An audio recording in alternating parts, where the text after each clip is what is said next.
Jangan lupa ya, dana pensiun itu ibaratnya 11-12 loh sama kematian. Pensiun itu nggak bisa kita hindarin. Sama seperti kita tidak bisa menghindari kematian.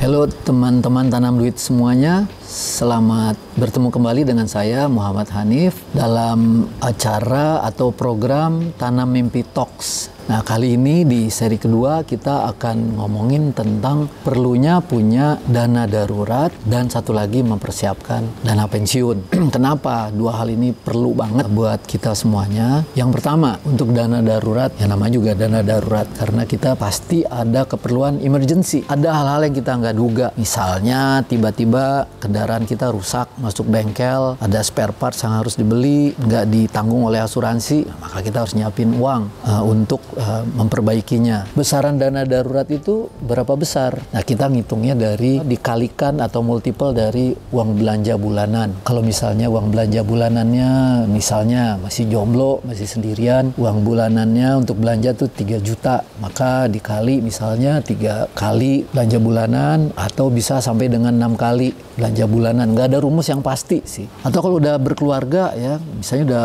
berkeluarga dan punya anak. Nah, kalau udah seperti itu kan ada aja kebutuhan anak. Ya, misalnya mungkin kalau anak-anak biasanya kan yang masih kecil itu sering kali ke dokter. Jadi sebaiknya teman-teman tuh menyisihkan sebagian uang gajiannya untuk keperluan dana darurat.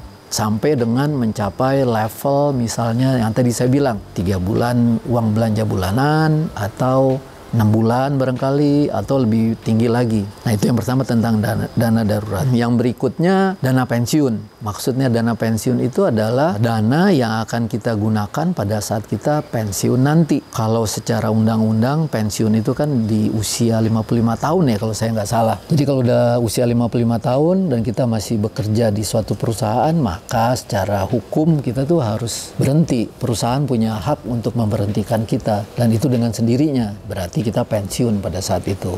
Nah, di masa pensiun ini banyak hal akan hilang dari kita. Misalnya kita uang gaji bulanan kita mungkin kalau kita udah nggak bekerja lagi mungkin jadi nggak dapat uang gaji bulanan. Atau kalau kita bekerja mungkin bisa saja uang gaji bulanannya itu nggak sebesar yang sebelum-sebelumnya. Atau mungkin bonusnya barangkali ya. Atau apapun yang menyebabkan produktivitas kita yang dinilai dengan uang itu jadi turun. Ya, berarti kita harus mempersiapkan uang yang lain ya untuk mempertahankan gaya hidup kita. Kalau sudah biasa di gaya hidup tertentu, kita tuh akan agak susah untuk bisa menurunkan gaya hidup kita. Misalnya yang biasanya ada ngumpul sama temen-temen atau ada pi bareng ya seminggu misalnya 2 kali terus tiba-tiba jadi nggak ada atau sebulan jadi 2 kali itu agak susah. Atau yang biasa pergi keluar sama keluarga terus tiba-tiba setelah pensiun jadi nggak ada, itu juga nggak akan mungkin bisa. Nah, makanya itu kita harus bisa menyiapkan dana pensiun dari sekarang. Jangan lupa ya, dana pensiun itu ibaratnya 11-12 loh sama kematian. Pensiun itu nggak bisa kita hindarin.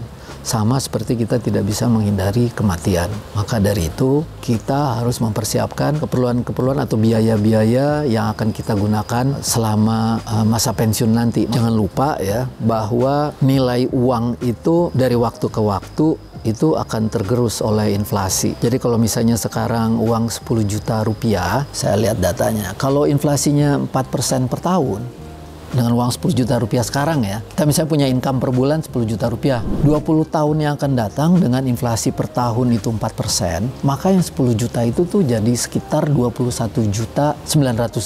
Jadi kita harus punya income 21.900.000 nantinya di 20 tahun lagi. 25 tahun lagi tuh sekitar 26,7 juta. 30 tahun lagi 32,4 juta rupiah. Nah, kalau di pensiun nanti kita pengen dapetin uang bulanan misalnya setara dengan 10 juta sekarang ya, atau 20 tahun lagi itu 21,9 juta, dan kita nggak pengen kerja lagi atau ingin mengandalkan passive income, dan passive income itu kita optimis aja misalnya ya, passive income itu harus dari apa yang kita terima bulanan, yang paling cocok tuh instrumennya namanya surat berharga negara, optimis aja, setahun itu kuponnya 6%, maka setelah pajak jadi 5,4%. Nah, untuk bisa di 20 tahun lagi itu kita punya uang 21,9 juta per bulan, bulan, maka kita tuh harus punya SBN itu yang nilainya sekitar 4,9 miliar rupiah. Nah, terus kita taruh di SBN, setiap bulan kita terimanya 21,9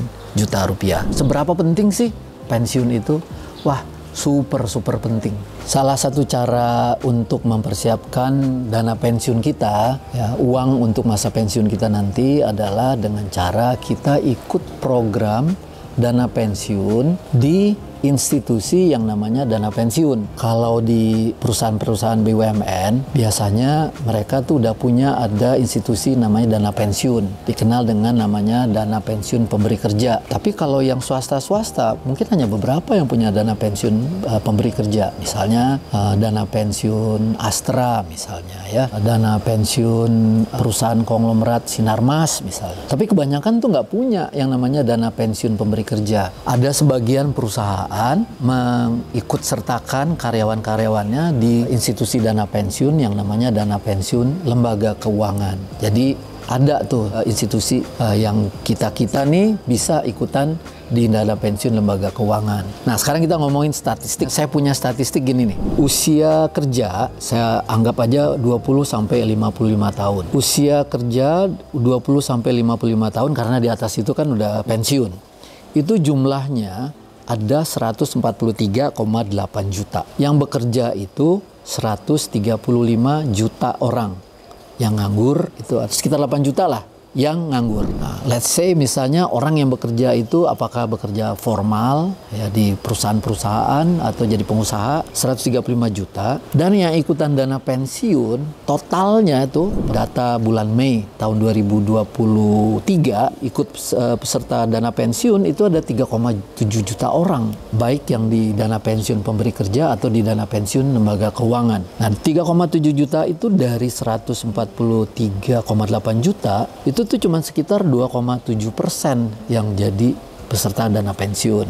Nah, coba kita tanya sama kita sendiri, apakah kita menjadi orang yang ada di 3,7 juta orang itu? Mungkin teman-teman akan bilang, kan saya udah ikut BPJS-TK. Karena di BPJS-TK kan juga ada programnya kan macam-macam. Salah satunya kan adalah tunjangan hari tua, mirip-mirip kayak dana pensiun. Peserta BPJS-TK akhir tahun 2022, tanggal 12 Mei 2023 itu ada 35,8 juta. Jadi itu masih belum memadai. Itu paling cuman berapa? 35% barangkali ya dari jumlah pekerja. Message dari pembahasan kita kali ini dari saya tuh adalah bahwa teman-teman tuh harus mempersiapkan sendiri dana pensiunnya. Nggak bisa nggak, itu harus ada. Apakah itu ngikutin dana pensiun, jadi peserta di dana pensiun, institusi dana pensiun, atau siapin sendiri. Nah, untuk menyiapkan sendiri itu di Tanam Duit ada fitur tanam mimpi kan.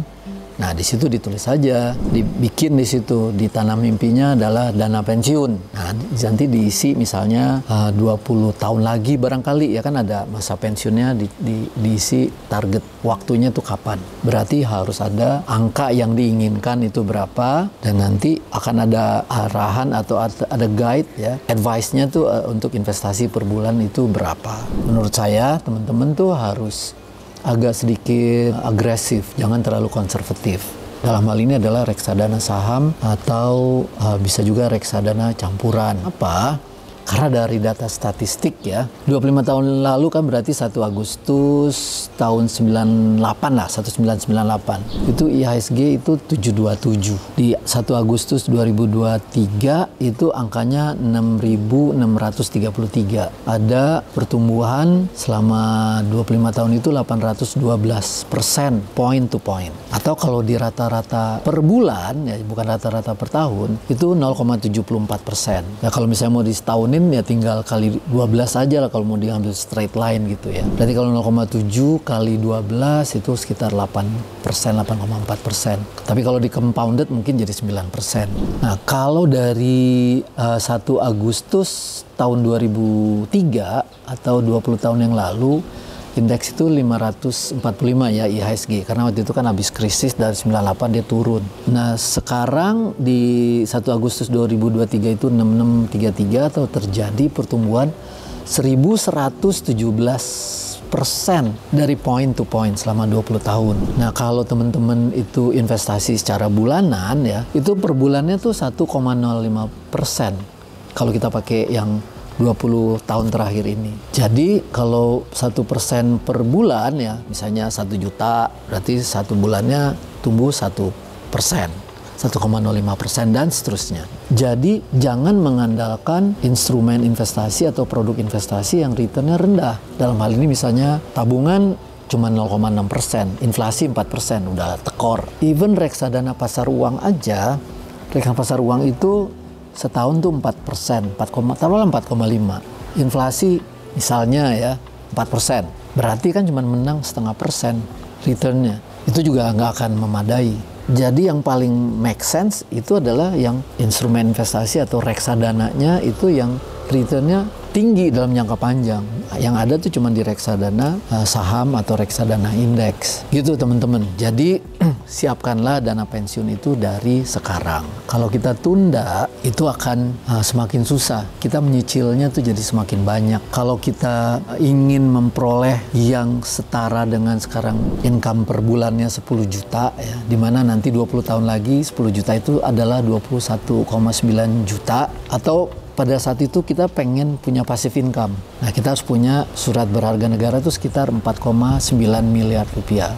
Nah, untuk mencapai 4,9 miliar rupiah itu, teman-teman tuh harus berinvestasi dengan, kalau taruh di 1% per tahun, itu teman-teman harus berinvestasi lumayan besar sih, 5 juta. Tapi jangan pikirin jadi tetap, maksudnya jangan, wah gede banget 5 juta. Nggak usah kayak begitu, mulai aja dulu dengan yang 200.000, 300.000 ya. Semakin nanti teman-teman meningkat income-nya, ya dinaikin investasi berbulannya gitu ya. Jadi saya akan tutup bahwa dana pensiun itu sesuatu yang harus disiapkan dari sekarang. Kalau enggak, teman-teman nanti akan kelimpungan.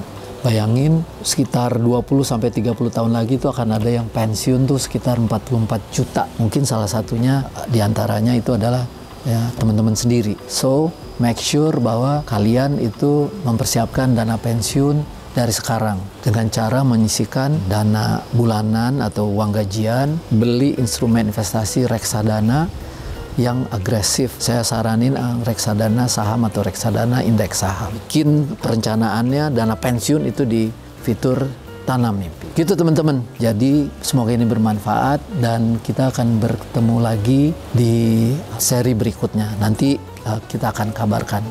Terima kasih. Sampai jumpa.